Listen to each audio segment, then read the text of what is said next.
irmãs, a Bíblia diz. E eu gosto desse termo quando eu digo que a Bíblia diz. Porque quando eu digo que a Bíblia diz, eu não estou dizendo que o nosso saudoso missionário Davi Martins Miranda disse. Quando eu digo que a Bíblia diz, eu não estou dizendo que os nossos irmãos Daniel Berg e Martim Lutero disseram. Quando eu digo que a Bíblia diz, eu estou dizendo que Deus está falando. E se Deus está falando, você pode crer, pode confiar, acreditar e esperar, porque vai passar os céus e a terra, mas a palavra de Deus não passará. Tudo aquilo que Deus te prometeu no tempo certo e na hora exata, Ele vai cumprir, porque Ele é fiel na sua palavra. Tudo que Deus te prometeu no tempo certo e na hora exata, Deus cumpre na sua vida.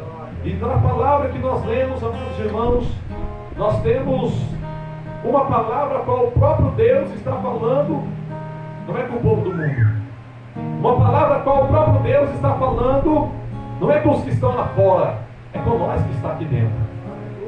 Quando nós recorremos à palavra do Senhor, nós entendemos, amados irmãos, que o rei, ele é a autoridade máxima dentro de uma nação.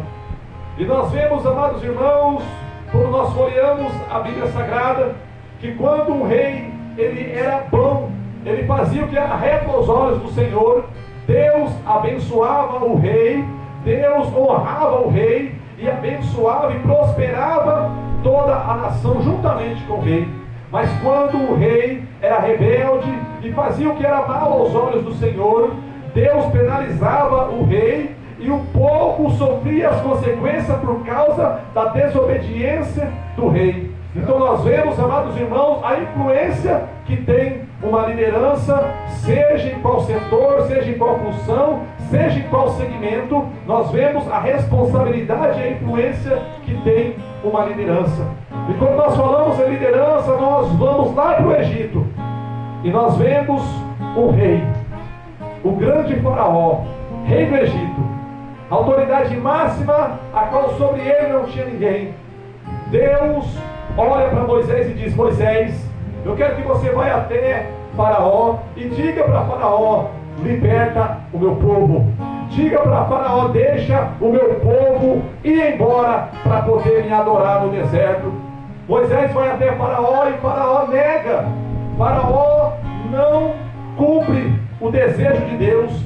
Faraó vai contra a vontade de Deus, ou seja, Faraó começa a lutar contra Deus. E amados irmãos, diga-se de passagem, todos que se levantaram contra Deus caiu por terra, porque o nosso Deus não perde luta, não perde batalha, não perde guerra. Por isso creia e se alegre no seu coração, você está servindo o que é mais forte, porque o que está conosco é muito mais forte do que o que está com o inimigo. E nós olhamos a palavra do Senhor esta noite, e nós vemos quando Deus diz para Faraó, e a Bíblia Sagrada vai nos fazer saber que Faraó se rebela contra Deus, e Faraó começa a sofrer as consequências de sua rebeldia contra Deus. A Bíblia vai nos dizer que Faraó vai ter uma enfermidade, e juntamente com Faraó todo o Egito vai pegar essa enfermidade. A Bíblia diz que Deus vai penalizar Faraó com uma escuridão muito grande, que dava até para sentir essa escuridão de tão escura que era. E todo o Egito vai sofrer juntamente com o rei, juntamente com o Faraó. Faraó vai chorar a dor da perda do seu primogênito, e todo o Egito também vai chorar a dor dos seus primogênitos. É interessante saber, amados irmãos, que o povo de Deus estava na mesma região geográfica a qual o povo do Egito estava. Mas enquanto o povo do Egito estava doente, o povo de Deus estava são. Enquanto o povo do Egito estava na escuridão tremenda, o povo de Deus andava na claridade da luz do Espírito Santo de Deus. Enquanto o povo do Egito chorava a morte dos seus primogênitos, o povo de Deus se alegrava na presença do Senhor, porque nos umbrais das suas portas tinha sangue de cordeiro, e é por causa do sangue desse cordeiro é que aquele povo continuava de pé. É por causa do sangue do cordeiro que a sua família continua de pé. É por causa do sangue do cordeiro que a sua casa continua de pé. É por causa do sangue do cordeiro que essa igreja continua de pé, porque não foi levantada pela vontade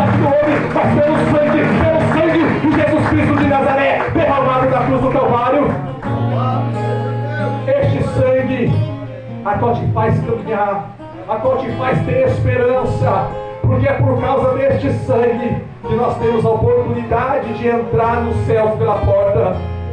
Muitas das pessoas que vão para o inferno, eles não vão para o inferno porque eles estão pecando, mas sim por causa que eles estão negando o perdão gratuito que Deus tem oferecido para eles. Pecar eu pego, pecar você peca, mas nós já chegamos e pedimos perdão para Deus e Deus nos perdoa. Mas muitas das pessoas não querem perdão, não querem se humilhar diante da presença do nosso Deus. Amados irmãos e amadas irmãs, um rei, ele tem uma grande influência no meio da nação, seja ela econômica, seja ela política e seja ela espiritual. Mas com a política, Deus não está nem um pouco preocupado. Com a situação econômica também Deus não se preocupa muito. O que Deus estava preocupado com o povo e com a nação era a sua vida espiritual. Amados irmãos e amadas irmãs, o porquê que Deus não se preocupa muito com a parte política? Porque na maioria das situações, a política que nós conhecemos anda de mão dada com o diabo. E por que Deus não estava tão preocupado com a economia? Porque, amados irmãos, Deus não depende da economia para te prosperar. Deus não depende do cultivo da terra para que o plantio seja um plantio abençoado. Deus, na verdade, não depende nem de terra para poder que o plantio seja abençoado. Quando Deus guiou o povo no meio do deserto, a terra era ruim para o plantio. O que Deus faz? A terra não dava para plantar, porque o que plantava no deserto não nascia. Não podendo plantar na terra, Deus faz o plantio lá no céu. E durante 40 anos Deus alimentou o seu povo. Nunca deixou faltar comida, nunca deixou faltar o pão, porque Deus é fiel na sua palavra. Amados irmãos e amadas irmãs, do deserto os rios começavam a secar, os lagos começavam a secar, as lagoas começavam a secar, porque pouca chuva descia do céu. E Deus é tão tremendo, irmãos, que se não tem como plantar aqui, Ele planta lá em cima. Mas se do céu parar de descer água, Deus ele racha uma pedra no meio e faz jorrar água doce para alimentar o povo, para saciar a sede do povo, para que o povo não morra de sede. Deus te guarda de dia e de noite na presença dEle. Esse Deus é fiel, irmãos. Quando eu pego o meu menino que ele está chorando, eu começo a balançar ele no colo, e eu sinto o amor de Deus por nós, porque aquela criança não pensa no amanhã. Aquela criança não pensa no que ela vai comer depois, porque ela sabe que o pai vai prover. Aquela criança não pensa no que vai, onde ela vai dormir, o telhado que ela tem para ficar debaixo, a proteção, ela não se preocupa nada, porque ela sabe que o pai vai prover tudo o que ela precisa. Assim somos nós na presença de Deus. Por isso que o saudoso Davi disse: o Senhor é o meu pastor e nada nos faltará. Nada te falta, porque o Senhor é o seu pastor. Ele te guarda de dia, te guarda de noite, te provê pastos verdejantes e águas tranquilas. Então nós começamos a analisar dentro da palavra do Senhor que o povo, ele sofre por causa da liderança. Quando nós olhamos para a palavra do Senhor, nós vemos no capítulo 7, quando Salomão termina de fazer o templo, quando Salomão termina de fazer uma casa para adoração a Deus, Deus derrama fogo do céu e enche a casa da sua glória, confirmando que aquela casa era Deus que estava no negócio, confirmando que aquela casa de oração Deus havia aprovado, Deus estava com aquele povo, Deus estava com aquela casa. No entanto, Deus vai dizer nos capítulos 19, 20, 21 e 22, Deus diz assim para o povo: essa casa que eu tenho colocado o meu nome, derramado a minha glória, confirmado um lugar para que o povo me busque, que eu ouça a oração do povo. Se vocês se desviarem da minha presença, se vocês deixarem os meus estatutos e começar a adorar, se prostrar diante de outros deuses, todos que passar diante dessa casa vão ficar abismados, porque vai virar um provérbio de tanta zombaria que vai ter sobre esta casa. Ela será destruída, ela será feita em monturos, porque vamos dizer o porquê que isso aconteceu, e alguém vai dizer: por porque deixaram os mandamentos do Senhor, se prostraram a outros deuses. Quando nós olhamos para essa palavra, nós vamos ver algo mais profundo ainda, no versículo 17, a qual Deus fala diretamente com Salomão. E quanto a ti, versículo 17, e quanto a ti, se andares diante de mim como andou teu pai, para fazer conforme tudo que te ordenei, e guardares os meus estatutos e os meus juízos, também confirmarei o trono de rei, conforme a aliança que fiz com Davi seu pai, dizendo: não te faltará sucessor que domine Israel. Porém, se vós desviar de deixar os meus estatutos e os meus mandamentos que hoje eu tenho te proposto, e fores e servir a outros deuses, e vos prostrar diante dele, então te arrancarei da minha terra e te lançarei longe da minha presença. Olha o que Deus está dizendo com a liderança. O povo paga as consequências por causa do pecado da liderança. Só que Deus, quando Ele vem para tratar, quando Ele vem para falar primeiro, Ele vem na liderança. Porque é a liderança que influencia o povo a andar nesse caminho ou naquele caminho. Amados irmãos e amadas irmãs, o Brasil que nós amamos, o país que nós amamos, e que nós moramos nele, e que nós estamos aqui para viver paz, para viver com alegria, para viver com prosperidade. Ele não anda do jeito que anda. Ele não está como um trem desgovernado no despenhadeiro. Ele não está desta maneira por causa do Lula. Ele não está desta maneira por causa do Bolsonaro. Ele não está desta maneira por causa do Putin. Ele não está desta maneira por causa de Osama Bin Laden, ou de seja de qualquer pessoa, qualquer presidente que esteja. O Brasil que nós servimos está desta maneira por causa da liderança religiosa que nós temos no nosso país.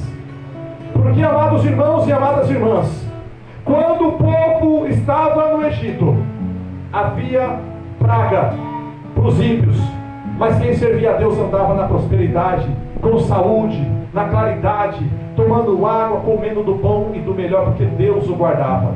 Quando nós olhamos para esta palavra e nós entendemos, amados irmãos, a nossa liderança tem se prostrado, na maioria delas, a liderança espiritual, seja pastores, seja bispo, seja apóstolo, seja reverendo, seja independente da placa ou da denominação, a maioria dos nossos líderes tem se prostrado para a vaidade, tem se prostrado diante de outros deuses.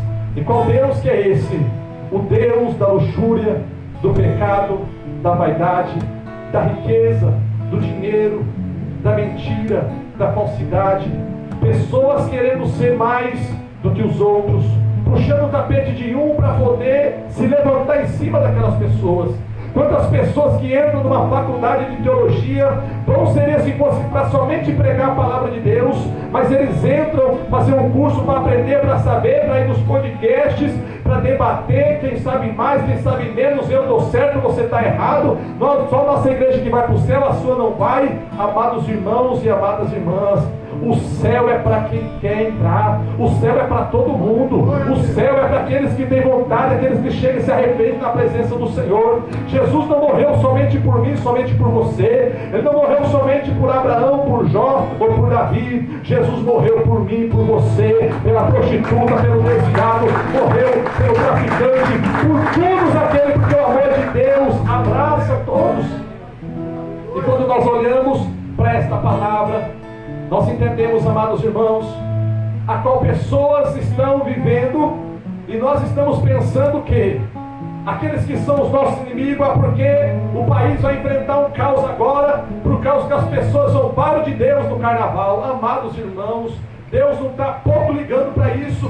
Muitos crentes e evangélicos estão ali se arrancando a camisa e querendo ir para briga, processar fulano, processar ciclano. Ramão, meu Deus do céu, só porque pegaram uma lata e colocaram o nome de família que está enlatado. Meu irmão e minha irmã, deixa eles fazer, deixa eles zombar. Enquanto eles estão zombando, você está adorando. Enquanto eles estão zombando, você pode vir para a igreja e sentar e adorar. Tem igrejas nos países aí afora que os terroristas, eles entram na igreja, metralham todo mundo, eles saem e ninguém faz nada. E eles, quando chegam na justiça, eles falam: eu me arrependo só de uma coisa, de não ter matado matado mais crente, de não ter matado mais evangélico. Por isso, irmão, se estão debochando de você, agradeça a Deus. Se estão debochando dos crentes, agradeça a Deus. Eles debochando ou não, nós vamos continuar caminhando para o céu.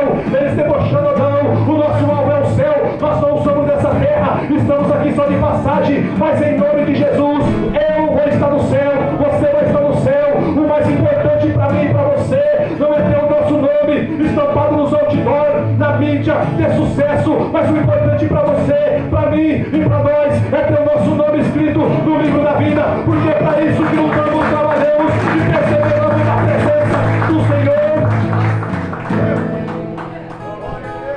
A terra não está do jeito que está por causa dos ímpios. A terra está do jeito que está por causa dos crentes.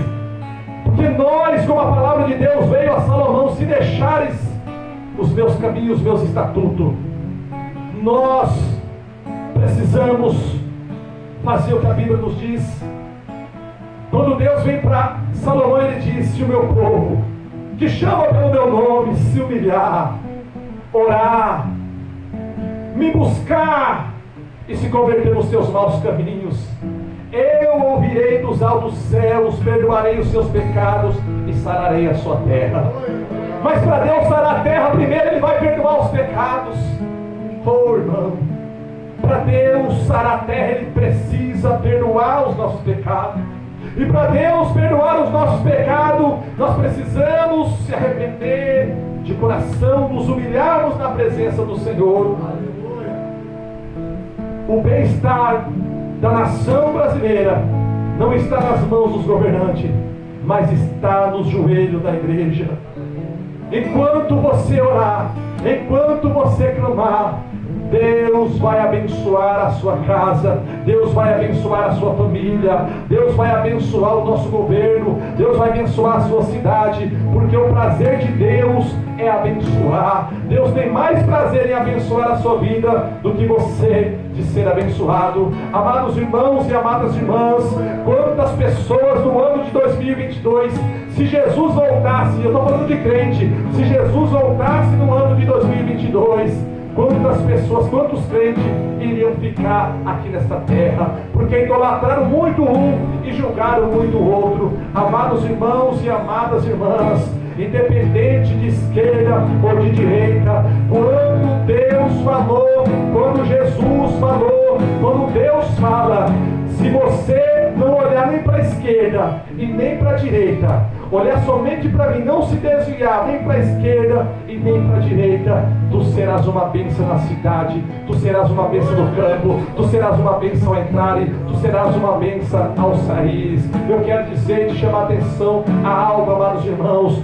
Nós não fomos chamados para ser puxados pela esquerda, nós não fomos chamados para ser puxados na direita, nós somos ser chamados para servir aquele que estava na cruz do meio, porque aquele que estava do lado era ladrão, e aquele que estava do outro lado também era ladrão. Um era bonzinho melhor do que o outro, mas também era ladrão, e é por isso que nós oramos, independente de ser ladrão ou não, na última hora aquele ladrão foi salvo, porque se arrependeu dos seus pecados. Por isso que nós precisamos não julgar, não esperar dos nossos presidentes, da nossa liderança, mas dobrar o nosso joelho nas madrugadas e pedir a Deus: Senhor, salva o Lula, Senhor, salva o Bolsonaro, Senhor, salva o Alexandre de Moraes, Senhor, salva o macumbeiro, Senhor, salva o PCC, Senhor, salva o Comando Vermelho, Senhor, salva as prostitutas, Senhor, salva tudo aquilo, Senhor, que a sociedade despreza, porque para mim e para você pode não valer nada, mas para Deus é uma alma, e uma alma vale mais do que o mundo todo. E nós temos a obrigação